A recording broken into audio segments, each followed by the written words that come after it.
sulat.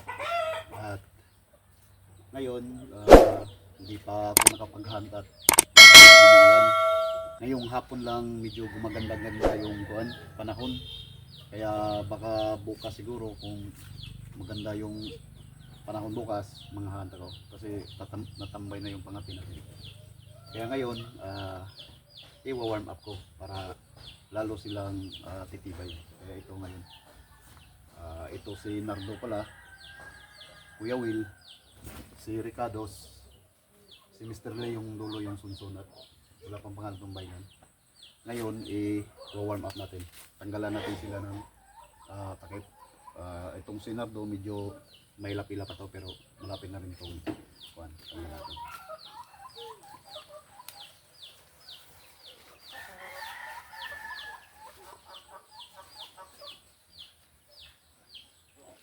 Si Nardo, Kuya Will.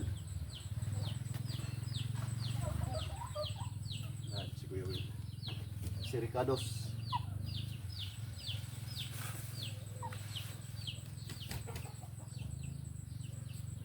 Si Bailan.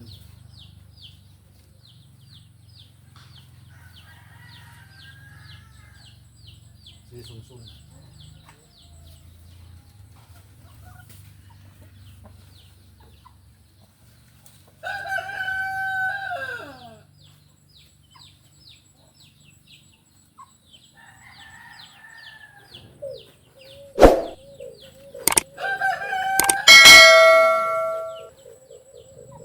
Bumimbo si Sunsun. Lagyan natin ng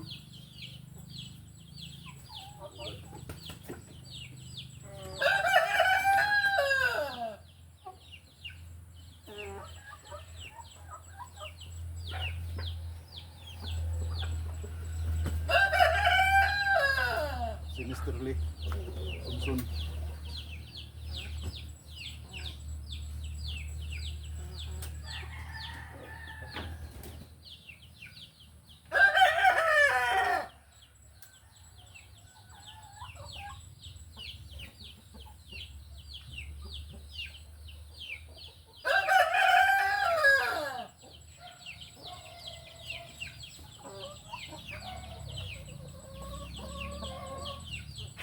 Lahat po ito ay mga alpas. Siguro sa pagpaamo, umaamo na yung iba. Itong si Mr. Lee, nung unang dating to parang manuklabuyo to, napakailap. Pero siyempre may diskarte tayo yung kung paano mabilis. Yun, napaamo natin. Yan. Mr. Lee, si Ricardos, ito isa din to. Isa din to napakailap. Pero ngayon, nakita nyo naman.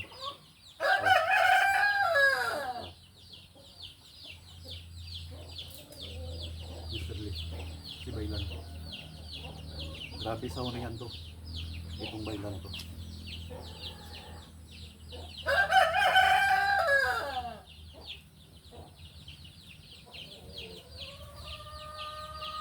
Kung titingnan natin mga paps, parang mailap siya. Pero pagdating dyan sa gubat, napakapalahon niyan. Bailan. Talagang hindi yan magpapatalo pagdating sa hunihan. Yung Bailan talagang matibay sa hunihan din.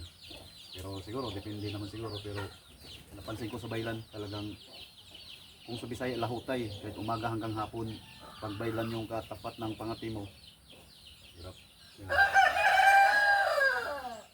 Ito yung bigay ni Unad. Siyempre natrain na natin ang natrain. Tapos itong si Kuya Will, talagang pangati na talaga to si Kuya Will.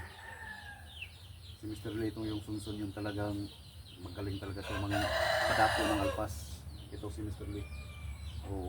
Magaling talaga siya magpadapo. Bali, itong si Mr. Lee, 4 month na to dito sa akin. Siguro yung huli nito nasa 67 na sa 4 month dito. Kasi sa hindi pa ako nagbablog, lagi ako nangahunt halos araw-araw.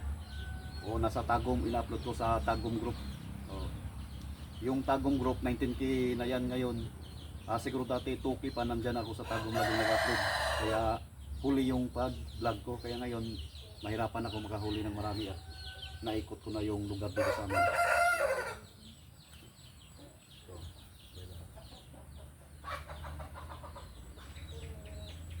Itong bailan parang di siya dumidiskarte pag ganito, pero pag nasa gubat, dumidiskarte siya. Yan o. Mr. Leo.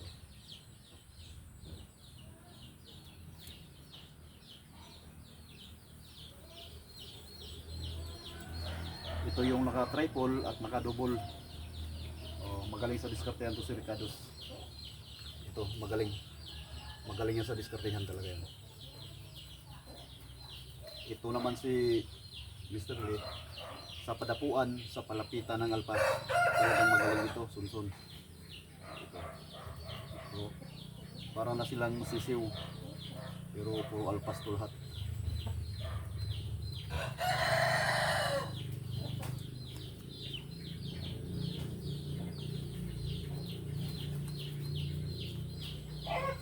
Hindi ko pa ito nadala ulit tong si Juan Bailan. Pero sa susunod siguro dadalhin ko. Bali pinag-testing ko lang tong si Kuya Will at si Nardo. Kasi itong dalawa subok na to. So, hindi naman natin maikot at halos araw-araw maulan. Kaya ito yung mga pangati ko mga paps.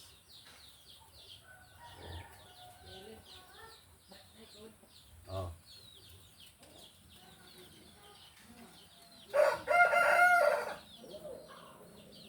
Ito mga paps, oh. Oh. You know? Ito yung bailan ko mga paps. Sunsun. Simi-sunsun din to si Kuya Will. Malaki yung huni ito at may isa pa akong pangati nandun.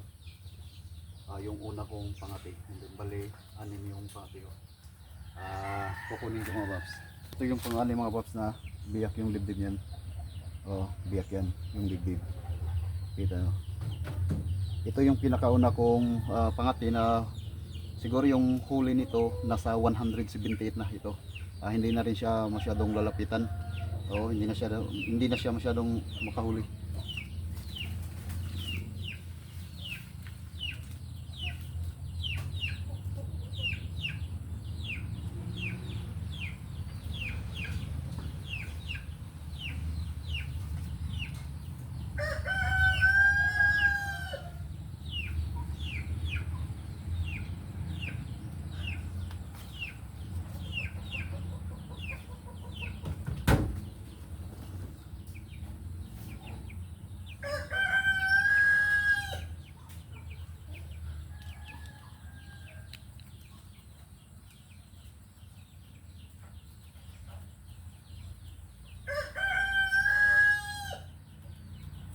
Sila. Ito magaling din to magpadapo. Magaling din to magpadapo kaso hindi siya kumakampay. Bali nagpupugad lang siya. Syempre hindi naman kumpleto pag gano'n na nagpupugad lang. Yung gusto natin na kumakampay talaga, nagpupugad at magaling magpadapo. Kaya ito natambay ko pero marami na ring huli to. Kaya ito lahat kumakampay, nagpupugad, lahat na po yan. Kumakampay at kaya ito lang yung update mga paps. At pag medyo maganda-ganda yung panahon, ihahanda natin po ito sila ulit. At salamat sa inyong panonood mga paps. Thank you.